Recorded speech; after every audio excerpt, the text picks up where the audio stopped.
Good morning students. मैं Rajesh Prasad, director of Foundation Physics Classes, फिर से आपका स्वागत करता हूं ऑनलाइन क्लास में। आज हम लोग जानेंगे ऑनलाइन क्लास में इलेक्ट्रोस्टैटिक्स का वीडियो नंबर 16 और इस वीडियो में हम लोग जानेंगे numericals based on Coulomb's law. ठीक है, तो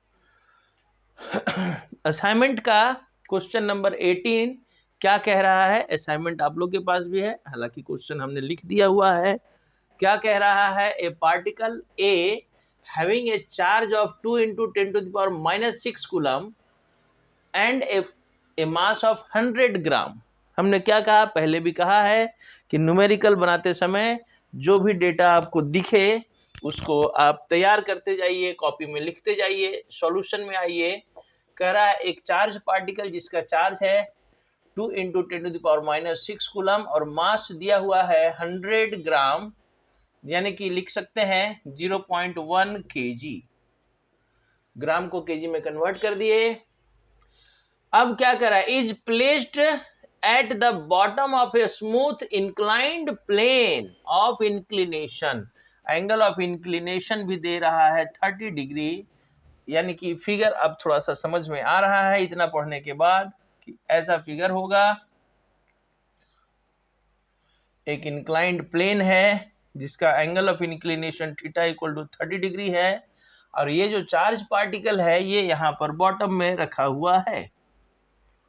इसका चार्ज Q और मास M दिया हुआ है इस पार्टिकल का। Where should another particle B, ये A है आपका, ये पार्टिकल A है। कह रहा है कि एक B पार्टिकल को कहां रखा जाए? हैविंग सेम चार्ज QA, दूसरा QB is also equal to QA, यानी कि 2 × 10⁻⁻6 coulomb and same mass, mass भी सेम लेने कह रहा है। Mass is also equal to 100 gram, that is equal to 0.1 kg। इसको कहां रखा जाए? किस लिए? सो दैट इट में रिमेन इक्विलिब्रियम। यानी कि इसको मान लेते हैं यहां रखते हैं अगर बी पार्टिकल को, तो हमको ये डिस्टेंस निकालना है, यहां से यहां तक का ये डिस्टेंस निकालना है कि कितना दूरी पर रखा जाए कि ये जो सिस्टम है इक्विलिब्रियम में रहे। कैसे होगा फिर? तो इक्विलिब्रियम में रहने के लिए क्या होना चाहिए? इक्विलिब्रियम में रहने के लिए अभी जब इसको ऊपर में रखेंगे तो ये नीचे आना चाहेगा, नीचे आना चाहेगा ना। लेकिन कह रहा है कि इक्विलिब्रियम यानी यहीं रहे, तो यानी कि नीचे ये किसके कारण आना चाहेगा? तो इसका एफबीडी समझिए, इसका वेट जो होगा mg नीचे की ओर लगेगा और इस mg का एक कंपोनेंट इधर लगेगा, एक कंपोनेंट इधर लगेगा। ये एंगल थीटा हो जाएगा, इधर हो जाएगा mg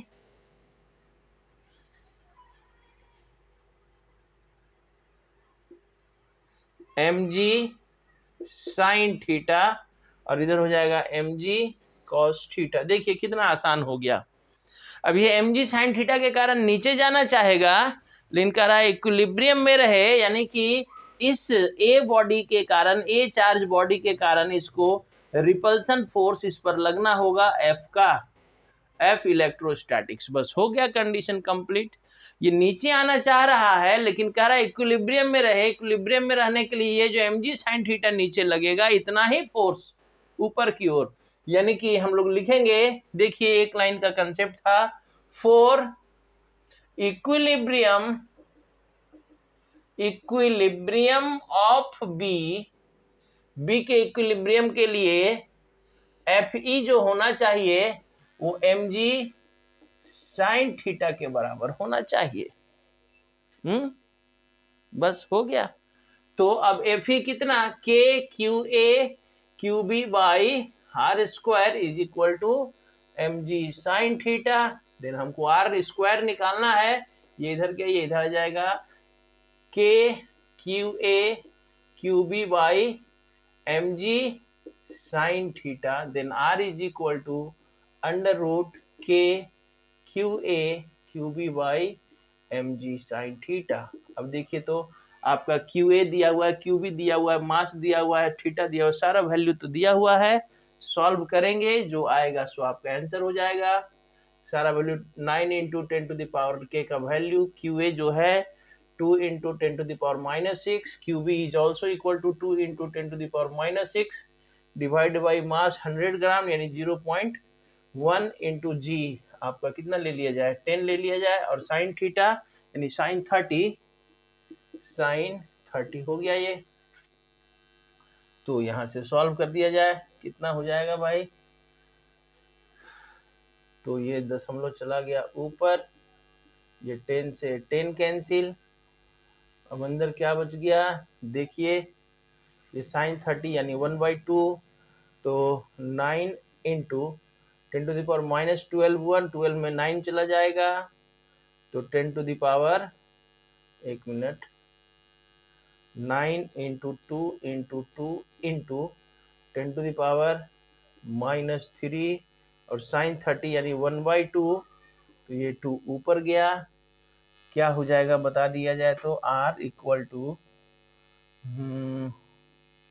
9 इंटू 2 इंटू 2 इंटू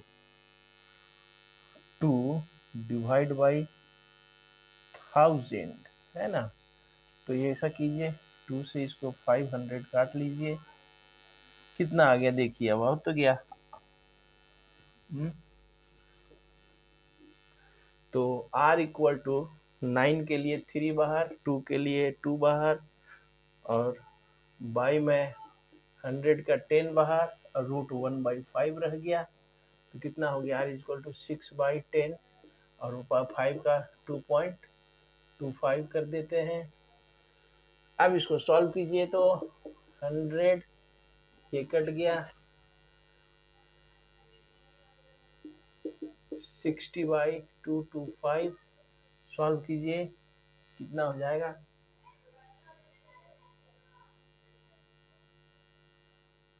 तो R इज इक्वल टू 0.2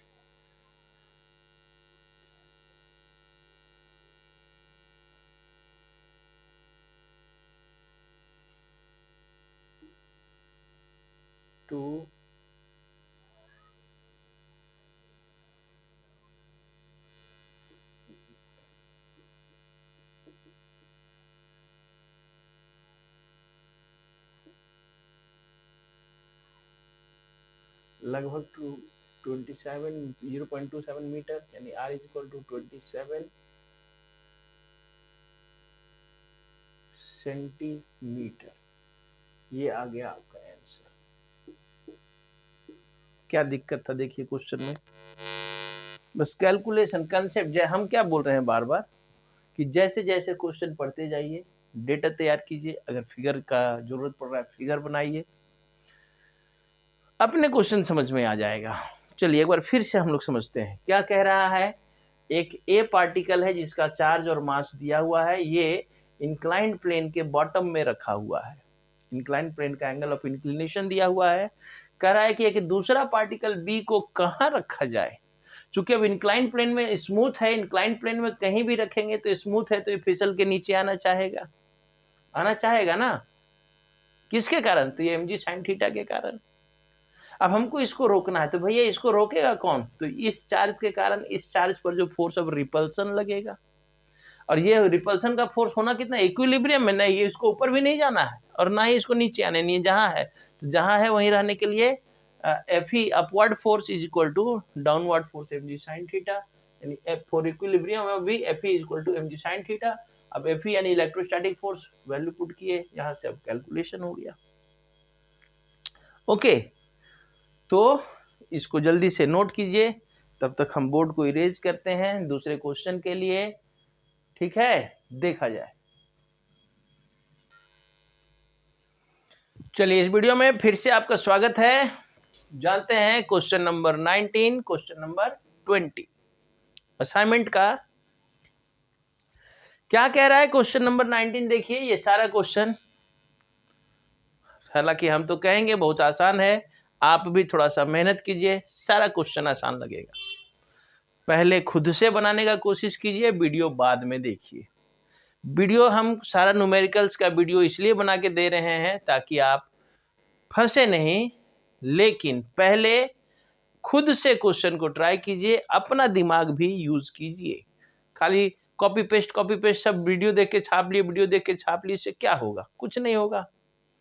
जब आप खुद से बनाने बैठिए, अगर कहीं नहीं समझ में आए तब वीडियो को देख लीजिए, है ना। इसीलिए आपके एक तरह से कहिए कि हिंट के लिए हमने सारा वीडियो को बना करके डाला हुआ है आपके लिए, ताकि आपका काम कभी रुके नहीं।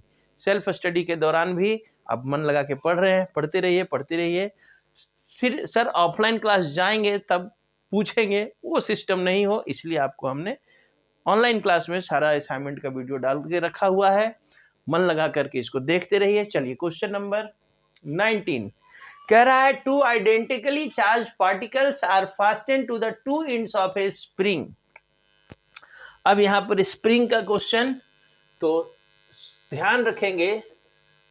कह रहा है दो चार्ज पार्टिकल है, एक स्प्रिंग के दो एंड में उसको बांध दिया गया, एक यहां पर, एक यहां पर।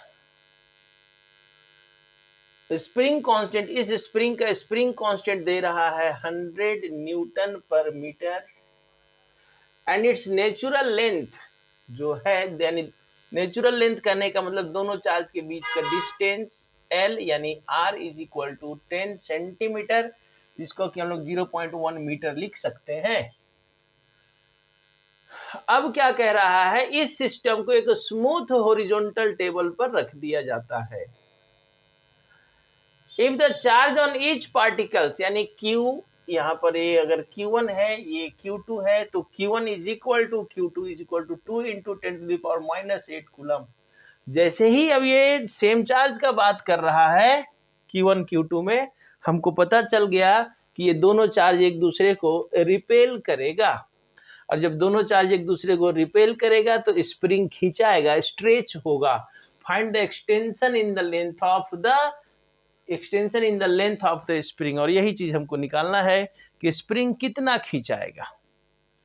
देखिए कितना आसान है, यानी कि स्प्रिंग जब खिंचाता है या स्प्रिंग जब कंप्रेस होता है, स्प्रिंग में जब स्ट्रेचिंग या कंप्रेशन होता है तो हमको पता है कितना होता है, तो उसमें एक फोर्स लगता है।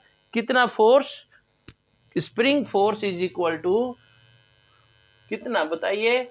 Spring force is equal to kx²।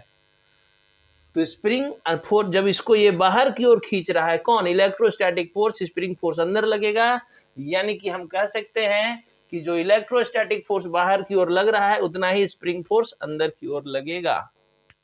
हमको पता है स्प्रिंग में जितना अप्लाइड फोर्स होता है उतना ही रीस्टोरिंग फोर्स होता है।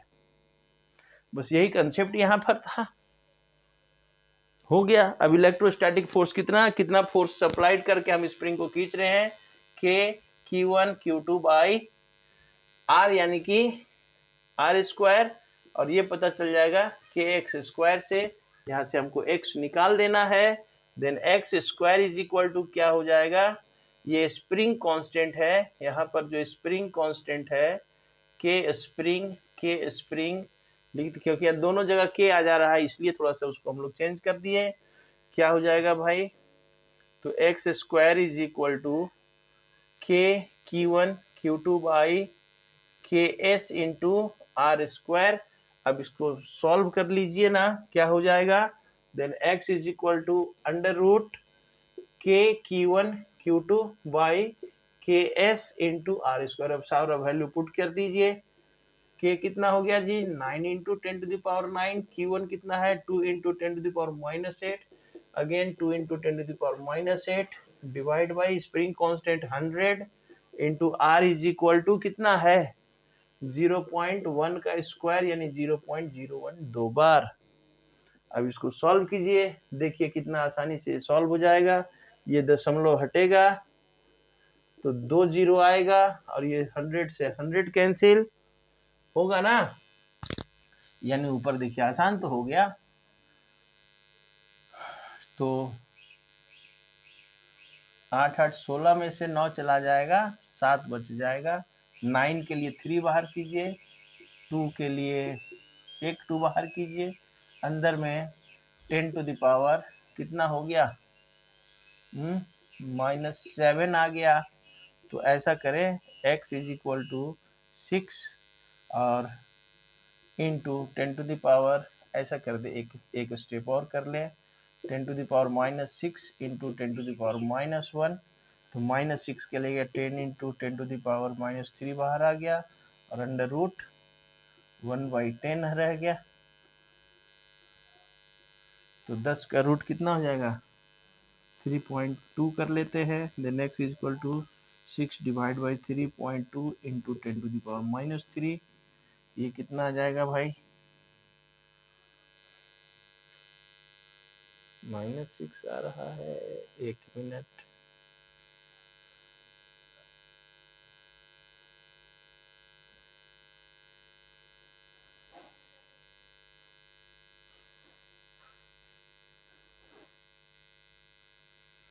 k q1 q2 by r square, then x is equal to this। Answer थोड़ा गड़बड़ लग रहा है, 1 मिनट किताब से चेक कर ले कौन सा है क्वेश्चन किताब का, और उसका आंसर चेक कर ले।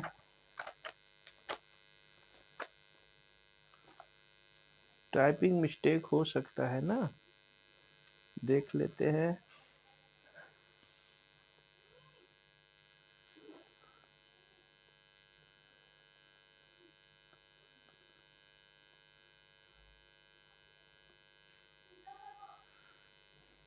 Extension in the length of the spring, H C. Verma का क्वेश्चन नंबर 28 है। 28 H C. Verma question number -6 metre है। तो आंसर तो ठीक है, आंसर तो ठीक है। फिर सॉल्यूशन 9 3 3 ही आ रहा है। सॉरी, ये spring force is equal to not k x, only k x minus के एक्स, नॉट स्क्वायर। ये स्क्वायर नहीं होगा तो ये रूट नहीं होगा, ये रूट नहीं होगा। तो देखिए कितना आसान हो गया, थोड़ा सा इसको मिटा दें।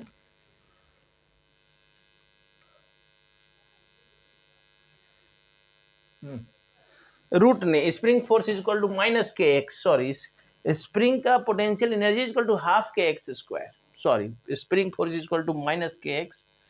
तो यहां से अब सॉल्व हो गया, x इज इक्वल टू 9 4 जा 36 इंटू 10⁻, यहाँ 10⁻⁻7 पॉइंट यहाँ है, इसको इधर लाते हैं, यानी x इज इक्वल टू हो गया 3.6 into 10⁻⁻6 metre. This is answer. Sorry, वो फॉर्मूला में मिस्टेक हो गया था लिखने में, spring force is equal to minus के एक्स। हाँ ठीक है। चलिए अब देखा जाए क्वेश्चन नंबर 20 क्या है इस क्वेश्चन में। क्वेश्चन नंबर 20 कह रहा है a particle having a charge of 2 into 10⁻⁻4 coulomb is placed directly below, कहां पर, सॉल्यूशन में आइए, directly below and at a separation of 10 centimetre from a the bob of a simple pendulum. एक simple pendulum बनाइए, इस simple pendulum के Bob से यहां से 10 सेंटीमीटर बिलो, ठीक इसके नीचे यहां पर एक दूसरा पार्टिकल रखा हुआ है ना। और इस पेंडुलम बॉब का मास दिया हुआ है कितना, तो यहां से डेटा तैयार कीजिए, mass of the bob 100 gram, that is equal to 0.1 kg हो गया ये, ठीक है। और ये जो मास ऑफ द पार्टिकल जो है इसका मास m दिया हुआ है, इसमें चार्ज दिया हुआ है, इसमें चार्ज दिया हुआ है 2 into 10⁻⁻⁴ coulomb is place directly and at a separate, ये यहाँ से यहाँ तक का आर दिया हुआ है, ये आर दिया हुआ है 10 सेंटीमीटर यानी कि 0.1 मीटर। ठीक है, तो कह रहा है कि अब इसमें पेंडुलम में what charge should the Bob be given, इस पेंडुलम में चार्ज ऑन द बॉब कितना दिया जाए कि क्या हो जाए कि ये जो धागा है लूज हो जाए। लूज होने का मतलब जब इसमें मास है तभी इसमें mg का फोर्स नीचे लग रहा होगा ना, तो ये धागा टाइट होगा यहाँ पर। तो अब इसको लूज करने के लिए हमको अपोजिट में एक इलेक्ट्रोस्टैटिक फोर्स लगवाना होगा, तब तो फोर्स ऑफ रिपल्सन के कारण ये ऊपर जाना चाहेगा यानी लूज होना चाहेगा। कितना फोर्स लगे कि ये लूज हो जाए, कितना फोर्स, तो जितना mg नीचे लग रहा है यानी सीधा सा कंसेप्ट है कि mg is equal to electrostatic force, यानी कि बोल सकते हैं k q1 q2 by are square is equal to mg।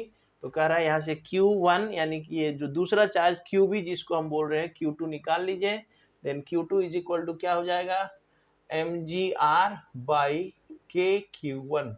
Solve कीजिए, मास ऑफ द बॉब दिया हुआ है 0.1, g हम लोग ले लेते हैं 10, r भी दिया हुआ था हमारा 0.1 और डिवाइड बाई 9 इंटू 10⁻⁹ और q1 दिया हुआ है 2 इंटू 10⁻⁻⁴। सॉल्व कीजिए, charge on the pendulum Bob निकल जाएगा, ये दशमलव हटा, ये दशमलव हटा, नीचे में 100 आया, ये ऊपर से एक 10 कैंसिल हो गया, कितना बच गया 1/18 इंटू 10 में से 10⁻⁶, यानी कि हो तो गया q2 is equal to 1/18 into 10⁻⁻⁶। अब 1/18 मतलब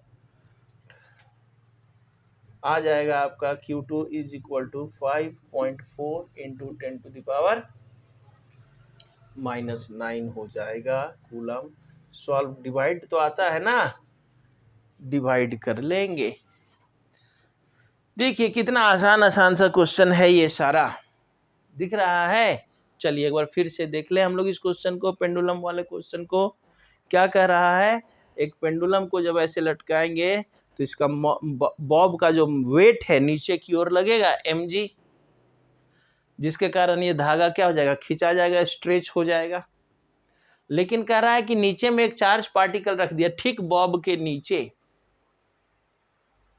और हमको पेंडुलम बॉब को चार्ज इतना कितना चार्ज दिया जाए कि ये क्या ऊपर नहीं जाए, धागा बस लूज हो जाए, यानी जो आपका अपवर्ड फोर्स है just it becomes equal to the weight of the bob. तो हम चूंकि सेम चार्ज जब देंगे तभी ना आएगा, यानी कि अगर इसमें प्लस दिया हुआ है क्वेश्चन में तो उसमें भी प्लस, तब रिपल्सन होकर के ऊपर फोर्स लगेगा। बस यही तो कंसेप्ट था। तो कितना, तो ताकि दोनों बैलेंस हो जाए तो mg is equal to Fe हो जाए। अब यहाँ से Fe का वैल्यू पुट कीजिए और यहाँ से हमको Q2 निकालना है, एक चार्ज तो दिया हुआ है, Q2 निकालना है। सॉल्व कीजिए, कैलकुलेशन में थोड़ा ध्यान दीजिए, आप लोग खुद से भी कैलकुलेशन कीजिए, आसान होगा। चलिए अब असाइनमेंट में 2 क्वेश्चन रह गया, हम लोग देखते हैं, एक क्वेश्चन इस वीडियो में और देखते हैं। ओके, तब तक आप नोट कीजिए इसको, सारे क्वेश्चन को।